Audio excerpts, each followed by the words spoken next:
오늘의 말씀은 사도행전 4장 1절부터 12절 말씀입니다. 할렐루야. 오늘 하루도 여러분 삶 가운데 하나님의 은혜와 평강이 함께하기를 축복합니다. 안진뱅이를 일으킨 사건 이후에 이 일은 우리가 한 것이 아니라 예수 그리스도의 이름의 권세가 하신 것이라며 베드로와 요한이 성전 문 앞에서 이렇게 예수 그리스도의 이름을 공공연하게 선포하자 당시 굉장히 기분 나쁜 사람들이 있었습니다. 1절과 2절 사도들이 백성에게 말할 때 제사장들과 성전 맡은 자와 사두개인들이 이르러 예수 안에 죽은 자의 부활이 있다고 백성을 가르치고 전함을 싫어하여, 여기에 보면 그들은 예수에 대한 사도들의 가르침을 굉장히 불쾌하게 생각했습니다. 그들이 예수의 이름을 말하는 것이 귀에 거슬리고 싫었던 것이죠. 그래서 그들은 베드로 요한을 붙잡았습니다. 아마 성전 소란죄라는 죄목으로 잡아들였을 것입니다. 복음의 놀라운 역사가 일어나는 가운데 초대교회는 처음으로 복음을 반대하고 거부하는 세력을 만나게 된 것입니다. 우리가 믿음의 삶을 살다 보면 이런 일들을 당할 수 있죠. 예수 믿는다는 것 때문에 어려운 일을 당할 수 있습니다. 우리 주위에는 예수 믿는 것을 싫어하고 복음 전하는 것을 반대하는 사람들도 있습니다. 그러나 성경은 뭐라고 말합니까? 이런 핍박과 어려움이 일어날 수 있지만 우리는 믿음으로 거뜬하게 이길 수 있다고 말합니다. 성도는 핍박 때문에 넘어지지 않습니다. 3절 4절 그들이 잡음에 날이 이미 저물었으므로 이튿날까지 가두었으나 말씀을 들은 사람 중에 믿는 자가 많으니 남자의 수가 약 5천이나 되었더라. 이 부분을 주의해서 보면 3절과 4절 말씀이 서로 대조되고 있다는 것을 알 수 있습니다.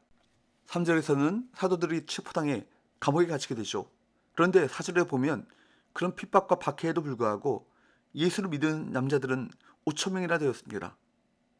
오늘 본문 말씀은 핍박과 부흥을 대조하고 있습니다.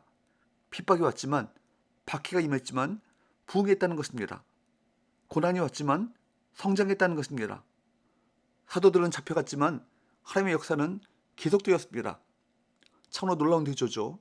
그러므로 성경이 우리에게 보여주려는 것은 분명합니다. 고난과 핍박은 결코 무서운 것이 아니다. 그리스도께서 내 안에 계시면 어떤 시련도 어떤 핍박도 비록 그것이 순교라 할지라도 문제가 되지 않습니다. 고난과 핍박 때문에 성도들은 넘어지지 않습니다. 주님이 내 안에 계시면 어떤 시련과 핍박도 문제가 없습니다. 오히려 박해가 오면 핍박이 임하면 성도들은 더 힘을 얻습니다. 고난은 오히려 하나님의 역사를 체험할 수 있는 통로인 것입니다. 이것이 바로 사도행전의 역사죠. 5절 6절 말씀을 보면 그 이튿날 당시 종교 지도자들이 이 문제를 다루기 위해서 다 모였습니다. 관원들, 장로들 뿐만 아니라 대제사장 그리고 대제사장의 문중이 다 모였습니다. 이들은 예수님 당시에 처형에 가담했던 사람들이었는데 이제는 예수님의 제자인 베드로와 요한을 세워놓고 그들을 심판하고 있는 것입니다.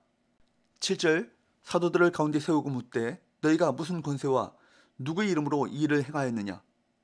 여기서 우리가 눈여겨볼 단어는 권세라는 단어죠. 그런데 문제는 제사장들과 서기관들이 하나님의 권세에는 관심이 없고 이 땅의 권세에만 관심이 있었다는 것입니다.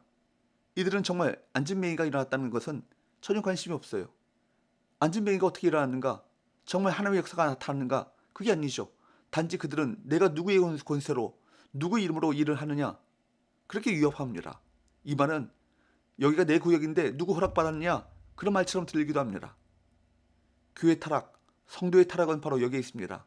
교회가 하나님의 권세에는 관심이 없고 이 땅의 권세를 좋아하게 되는 것이 교회의 위기인 것입니다. 오늘 저와 여러분들은 하늘의 권세에 관심이 있어야 할 것입니다. 예수의 이름으로 영혼을 죄와 마귀의 손에서 건져내는 능력 있는 일에 관심을 가져야 합니다. 예수의 이름으로 병자가 낫고 귀신이 떠나가고 사람들이 변화되는 하나님의 역사가 우리 교회에 충만하도록 기도해야 할 것입니다. 그렇게 종교 지도자들이 권세에 대한 질문을 하자 베드로는 성령이 충만하여 이렇게 말합니다. 8절 9절 이에 베드로가 성령이 충만하여 이르되 백성의 관리들과 장로들아 만일 병자에게 행한 착한 일에 대하여 이 사람이 어떻게 구원을 받았느냐고 오늘 우리에게 질문한다면 여기서 우리는 베드로가 성령이 충만했다, 라는 사실에 주목해야 할 것입니다. 지금 베드로는 관원들 앞에서 신문을 받고 있습니다. 그럼에도 불구하고 조금도 두려워하지 않죠. 당황하지도 않았습니다. 오히려 담대하게 예수 그리스도의 이름으로 안진뱅이가 일하게 되었다고 그렇게 당당하게 진술합니다. 그런데 여기 베드로가 성령이 충만하여 라는 말은 당시 종교 지도자들과 대조되는 것입니다. 그 당시 그들의 마음 속에는 분노와 불쾌함, 자기 주장, 자기 고집으로 가득 차 있었습니다. 자기 충만이죠. 그들은 하나님의 생각이 아니라 자기 생각으로 가득하고 자기 생각으로 충만했습니다. 사람들을 헐뜯고 다른 사람의 치명적인 약점을 드러내고 공격하고 자기 이익을 위해 악을 씁니다. 반면에 베드로는 성령으로 충만했습니다. 위협 앞에서 자기 감정, 자기 생각이 아니라 성령님의 생각을 합니다. 성령께서 베드로에게 힘을 주고 성령께서 베드로에게 할 말을 주고 그래서 베드로는 성령의 인도하심을 따라 진술하게 되었다는 것입니다. 그렇습니다. 성도들은 분노로 이 땅을 사는 사람들이 아닙니다. 또한 우리 자존심으로 사는 사람들도 아니죠. 성도들은 누가 뭐라고 해도 성령으로 말하고 성령 충만으로 행동해야 할 것입니다. 혹시 여러분들은 성령 충만하여 세상을 이기고 어떤 일을 당해도 담대하게 이기는 자들입니까? 그런데 오늘 본문 10절에서 한 가지 더 중요한 진리를 붙잡을 수 있습니다. 10절 너희와 모든 이스라엘 백성들은 알라. 너희가 십자가에 못 박고 하나님의 죽은 자 가운데서 살리신 나사렛 예수 그리스도의 이름으로 이 사람이 건강하게 되어 너희 앞에 섰느니라. 여기 보면 또 대조되는 것이 나오죠. 바로 너희가 십자가에 못 박고 하나님이 살리신 이라는 말입니다.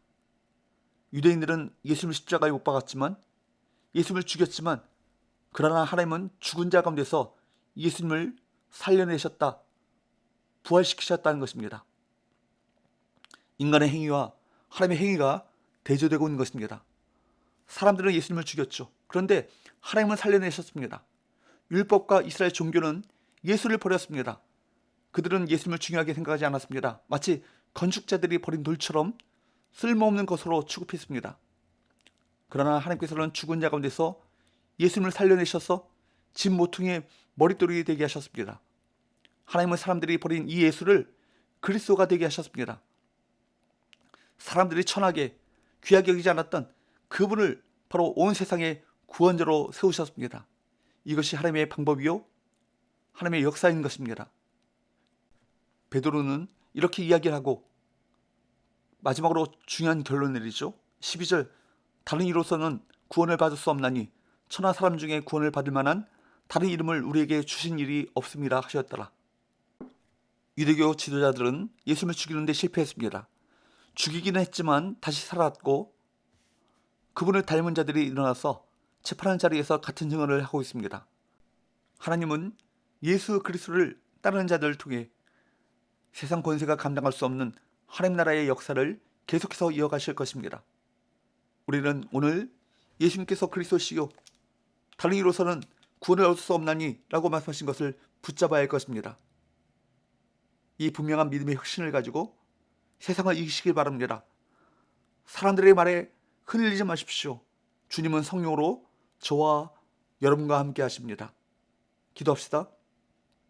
하나님 아버지, 오직 예수 그리스도의 이름의 권세만이 죄와 사망의 권세로부터 해방시킬 능력의 이름임을 믿고 믿음의 확신을 가지고 승리하는 삶을 살아가게 하여 주옵소서. 또 이 이름을 증언하는 증인된 삶을 살아가게 하여 주옵소서. 예수님의 거룩하신 이름으로 기도합니다. 아멘.